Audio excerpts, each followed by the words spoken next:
оюу толгой шиг ингээд нууц гэдэг үгийн ард түмний мэдхэр бити зурчиг төсөөл гэж хүсэж байгаа. Оюу толгойн яг хянаш шалгаа төрөөр ажиллаж эхлэхэд бол 30 гаруй мянган хуудас нотлох баримт өгөхий бичгүүд бол оюу толгой компаниас бүгд нэг бүрчлэн байгууллагын нууц гэсэн тэмдэгтэйгээр ирсэн. Энэ бол Монгол улсын талд Монгол улсын засгийн газар дээр тэр дундаа аж үйлдвэр хэрэгц байлгийн яам, сангийн яам, засгийн газар хэрэглэх газрын гарсан ирсэн хоорондын харилцаа мөн гарсан ажлын тайлангууд бас нууцын тамгатай байна.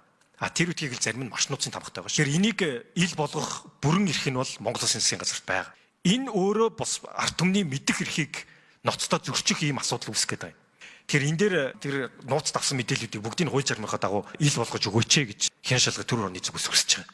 Энэ бол буцаад хянаш шалгах төр орноос 11 12 сард явуулах олон нийтийн сонсголт одоо маш том хувь нэмэр оруулах учраас бас үүнээс шууд хамаарах учраас бас оюу толгой шиг ингээд нууц гэдэг үгийн ард түмний мэдхэр бити зурчиг төсөөл гэж хүсэж байгаа.